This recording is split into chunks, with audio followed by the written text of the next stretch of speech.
On this episode, VaynerMedia employees visit me. You ask questions, and I answer them. This is the Ask GaryVee show.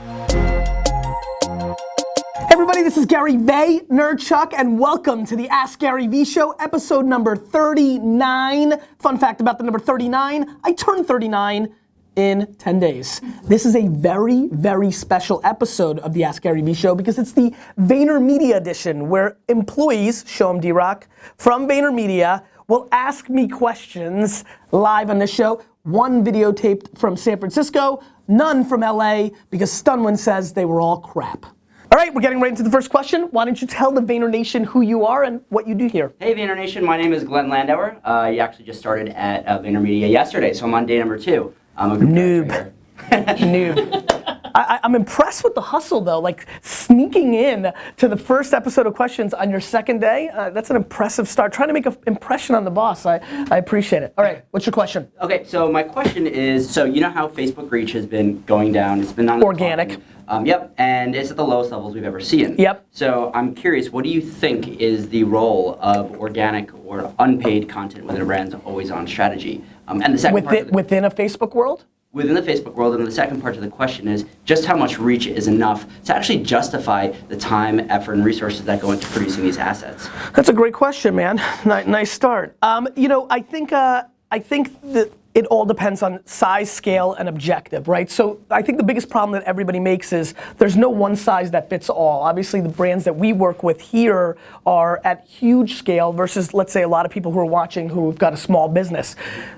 You know, we manage some brand pages that I can think of right now that are so large in overall size and have done a good job putting out great content that they're still getting hundreds of thousands of impressions organically without paid upfront. Now, obviously, all of you have heard me ranting about dark posts for quite a bit, and we even talked about this when you were interviewing. So for me, you know, do I feel that Facebook has evolved into a place that you want to look at 80, 90, even 100% of your posts are being pre-planned to its audience and then paid up front? You know, if you're a Fortune 500 company, I do believe that that justifies the case. And I believe that because I actually think those working media dollars, those paid dollars, are a hell of a lot better spent on Facebook than they are on traditional banner or things of that nature, places and organizations that you came from giving those kind of advices. So, I think that that's the case. Now, what's the threshold? I think that comes down to the objective at hand. Look, you could be a Fortune 500 company, only reach 1,600 people organically, but try to be selling something that's $10,000 as a B2B product, and if you convert 4 people, and you're making $40,000 on it, and your profit margin is 50%, and you've made $20,000 in profit, and your agency charged you $800 or $1,800, well then you justify the means. So I think it's, you know, one of the biggest things we try to do here, and I think one thing that all of you need to pay attention to is how do you become efficient on the back end? I think what's separating us and what I'm excited about here is that we're producing quality content at a cost level that the market has never seen before, right? Yep. And that's our advantage, right? That for you with fresh eyes is probably the difference that you're seeing. That's what you guys have to think about. For a lot of entrepreneurs that are watching, and I know that's a core of my audience, is your time worth it? Because it's not a money game, it's a time game. So it's always resources. To me, there is no one size fits all. For all the brand managers and the CMOs and the CFOs and the corporates that are watching the show or listening to the show, I know for fact that they need to really look at just the math, right? Like, am I paying more than what I'm reaching, right? So if you're paying a traditional digital video shop $10,000 to make a video and then you post it organically and it reaches 900 people, that's off, right? So I just think that you have to look at it case by case. Yeah, makes sense. Thank you. Thanks, brother. Welcome. Thank you. Next. I'm number 3. I don't care. Okay. I'm changing the rules. Sorry, Stunwin. Always changing the rules. So my question for you. What? Okay. Hi, Gary. Hi. I'm Emily. I know. Not for me. For them, Em. Sorry. For you. For them, Em. I'm Emily McDonough. I work in HR, Gary's team. How long have you been a Vayner? About 3.5 years, and I've had some different roles in the building. OG. So real opposite yeah, play there. OG. Okay. See, my order was better. For the story of OG newbie. Thank you. So legend has it that on your first date with your wife, you told her that you were going to marry her, and so it's not exactly true, but I'll get into the details. I want to hear that story, yes. And then I also want to know what dating advice you have for women in their 20s in New York City. Oh God, this is great. You've never talked about this. Listen, you're absolutely right. I've never talked about this. So the legend is, and it's true, that after Lizzie and I's first date, which was a 3-hour date on a Sunday night in New York City, which, little fun fact, the Jets happened to win that Sunday, and had they lost, the date would have not happened. So that just, canceled? I would have canceled. Because yes. you would have been upset? Okay. Yeah, that's exactly right. Okay. It went extremely well. I lived in Jersey by the Wine Library. She lived on the Upper East Side. I drove her home, and I dropped her off, and 2 minutes after I dropped her off, I called her on her cell phone. She wasn't even in her apartment, and my opening line was, "Can you believe this is it?" And that was it. And we talked from that moment all the way to my 45-minute drive home and until like 4 o'clock in the morning, and we were married within the year of our first date. So that's the legend of that story. Little tears from the ladies in the audience, I love it. Advice, so I think about, it's really funny, having a daughter, it changes so much in a man's life, I think, and so, though I know she's gonna grow up in a very different world, I sometimes project and having so many amazing 20-year-old girls that work at VaynerMedia, it's an interesting thing. Look, I think we're living through a really interesting time, right? For example, girls are always in a place where they're judged by other girls. Mm-hmm. That's the psychology that is most fascinating to me, that what would women do in a world where that wasn't such an overwhelming kind of pillar to the way they have to navigate through their lives. Even look at like how girls dress on Halloween and like watching all the comments on Instagram, because these are kind of things I look into. I would say this, I'm gonna give advice the way I kind of like to give business advice, which is think about legacy, meaning, I think the world's changing quite a bit, right? There's a lot of talk about women in the workplace and the lean-in movement and all these things. Women are clearly closing the gap. The world's changing so much, especially within the context of the US, that I would be more aggressive, believe it or not. That would be my advice. And I know it's a little bit of a kind of a left turn, and maybe it's a guy giving advice to a girl, but for me, I think it's never been more appropriate to be on the offense because of just what's going on in the world. And so I think that women are in a much better place than they were 20 or 30 or 40 years ago to say, I'm attracted or intrigued by that gentleman and go on the offense. You got it, Alex. And so that's what I would say. I think one of the biggest mistakes guys and girls make is they're just scared to go in for the move because they want to protect and hedge against their feelings. And I will tell you this, your feelings could hurt for a little bit, but the long-term regret, the amount of people who are watching this right now, maybe even in this room, that are sad, men and women, that they didn't go for it and didn't make the move and didn't try, that regret is a hell of a lot longer and more painful and more drawn out than the instant rejection of going for it. And so I would say a little bit more aggression. Okay. Cool. Awesome. Let's move on. James Speck. What's up, Gary? What's up, brother? Why don't you tell the Vayner Nation who you are? I'm you James do? Spector, senior copywriter for VaynerMedia. I've been here about 2 years, a little over now. Jim? Is that what you said? James. Okay. Nah, I don't go by Jim. I thought you said Jim, and I freaked out. I'm like, is this something? It's a new James in going into Good. 2015. That's good. I didn't hear you. So, my question is this. When it comes to new platforms, emerging tech, you've always promoted the idea of being a first mover. Yes. Some brands are usually very receptive to that. When it comes to campaigns, though, some brands tend to focus on the idea of ownability. My question is this. Ownability is we need to dominate this platform? Or in terms of a campaign, when is that, how ownable is that campaign to, said brand? My question is this. When does it become, at what point, a campaign ownable by being the first brand to do something, as in being the first mover to do that type of campaign? I think we've seen it in our space, right? Oreo kind of took control of the real-time content, and people keep bringing it up over and over, and here I am 2 years later bringing it up. And so I think you can get first mover advantage in that way.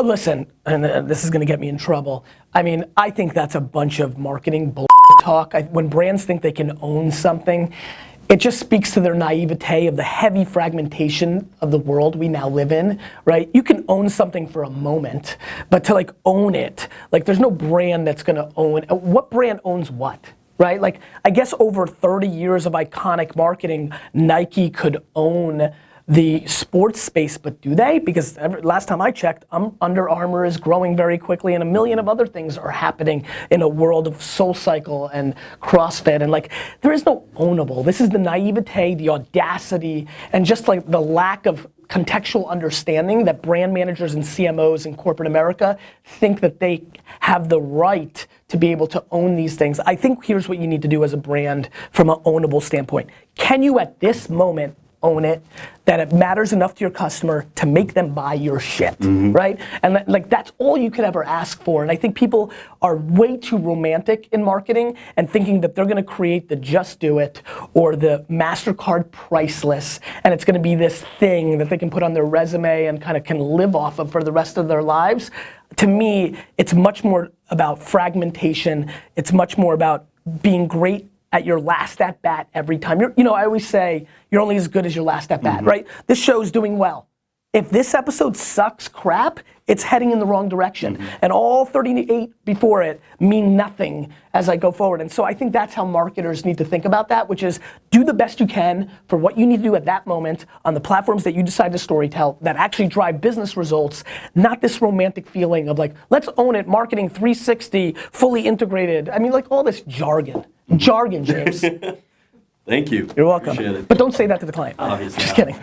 kidding. Say it. All right. Oh, video question time? All right. Hey Gary, it's Amy from San Francisco. Amy. My question is the following.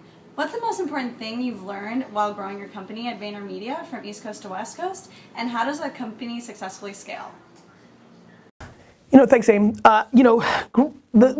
It's funny, I never opened a second wine library, so opening a second office in San Francisco and a third in LA has been a new phenomenon for me, and quite honestly, there's challenges in it. Obviously, I want to be everywhere, right? And that matters so much. But look, even at VaynerMedia, I'm not sure the last time I was on the 15th floor. Everybody's asking for an episode of the 15th floor. I don't remember, I haven't been on the 15th floor in a month, excuse me. Like, it's a challenge when you're one human being, and so for me, so much of it is high touch and kind of the way I want to scale.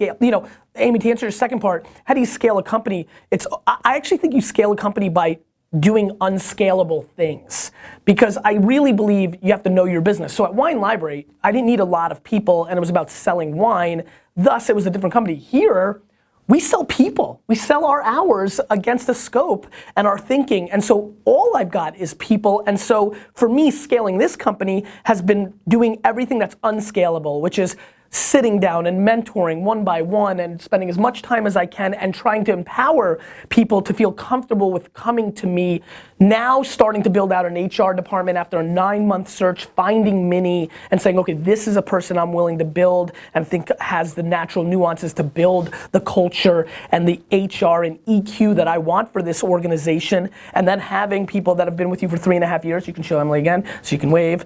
And so, moving her into the HR department, as you just heard earlier. So Amy, for me, scaling this company, because I know, look, everybody who has a business has to understand what business they're building. And no matter what you do, it's always about people. When you're an agency or client services, it's extreme people, which is so the way for me to really scale it has been deeply entrenching myself into the people that work with me, for me, alongside me, and that's very important to me. The West Coast offices dynamic, Alina, if you're watching, more Skype sessions, you know how I feel about that. It's more communication. Communication is the backbone of this whole execution. And so more time, more physical time, something Lizzie and I are speaking about of how much time I'm gonna spend on the West Coast in 15 and 16 is a big commitment to me. So just hacking away at the thing that matters the most, which is, do I have a relationship with all 400 people? And when it's 4,000 people, do I have a relationship with all 4,000 people? And I understand the cynicism that one could have listening to that answer of like, how could you possibly have that? And the way you have it is by having a relationship with the first 40 people and then having it with the next 400 people. Because the stunning amount of some of the people in this room and outside this room and in San Francisco and LA, the stunning amount of people that now help me scale, because when somebody's struggling or screw this place or I don't believe Gary, they're quick to jump in and tell 400 stories about why it's the other way, which then gives that person the ammo to maybe jump in and relook at the situation a different way. And that can, I always say the truth is undefeated, right? And so, for me, scaling it is by delivering for your teammates. Good, how are you? Tell the Vayner Nation. Hello Vayner Nation, I'm Alex Davis. I work on new business and all things. I'm an account director here. I've been here about, 8 months now. Feels like a year almost. I'm really excited for my Vaynerversary. So I wanted to ask a question which I think is gonna help some of the entrepreneur viewers, but also just the future leaders at VaynerMedia. When you're transitioning from that doer to a leader, knowing what your priorities are and where to put your focus so that it counts. Yeah. Can you talk a little bit about that? Yeah, I can. And this is something I have a lot of. And to put a little more color for everybody listening, at Vayner and a lot of other places, you get into a place where, I think you said it right? You're in execution mode and then all of a sudden you're managing a team. And those are two very different things.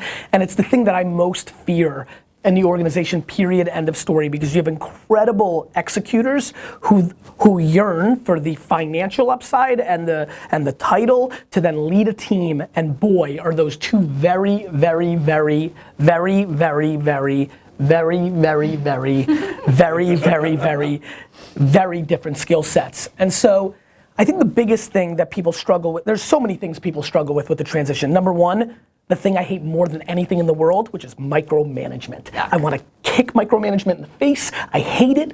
And it's something I just despise, and it's a major struggle because if you're a great executor, you know how to cross those T's and dot those I's, and when you see the person on your team who's not as strong at executing, you can't help it, right? It goes against the grain. So that's number one thing, facing yourself in the mirror and understanding, and I've talked to you about this, and I've talked to so many leaders in this company about this, this is where people get pissed at me, most things don't matter.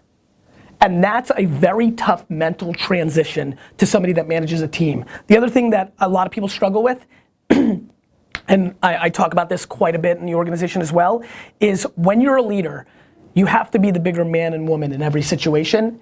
And a lot of times people, especially when they make that first transition and it's the first time they're the leader, they look at it wrongfully because of society as I'm the boss, and they try to impose their will, instead of what I think the real skill set is, which is become a full-time listener, a full-time empowerer, a full-time eat crap and have humility and empathy and self-awareness. And so you go from what I believe is IQ to EQ, and a lot of people can't make that transition.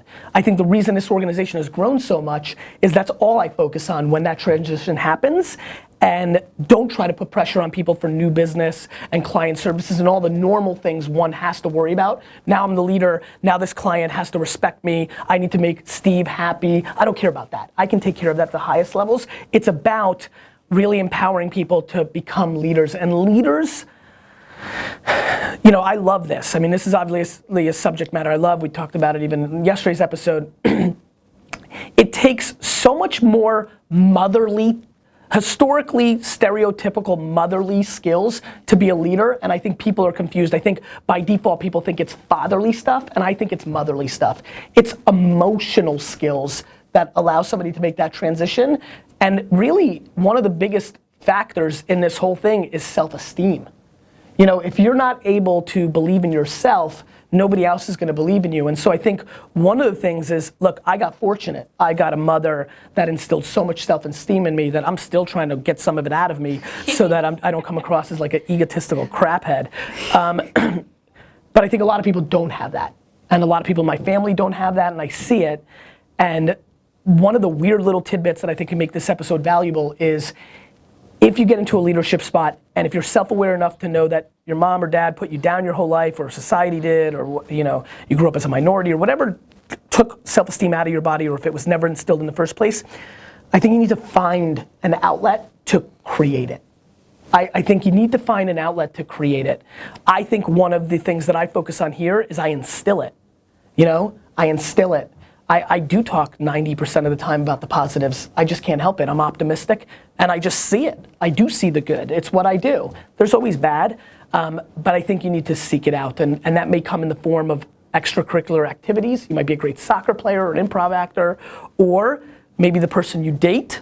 Maybe you look for somebody who, instills that. I think that's a very attractive characteristic. I can tell you the reason I married Lizzie so quickly was because she was my mom, and so I like coming home and having a cheerleader. Like, you're great, I love that. I want that. And so I think that those are the things that come top to mind. Thanks, Gary. Awesome. Guys, thanks for watching this episode. I like this. This was fun. Very human. Question of the day. How bad do you want to work at VaynerMedia? You keep asking questions, I'll keep trying to answer them. Do you want the other side because your hair is so awesome? Oh no, which side is gonna switch? No, this one's, it's good. Cool. Well, thank you though. You ready? Yep. Oh crap, wait, subscribe! I need subscriptions because I can't push this many right hooks in social, so subscribe!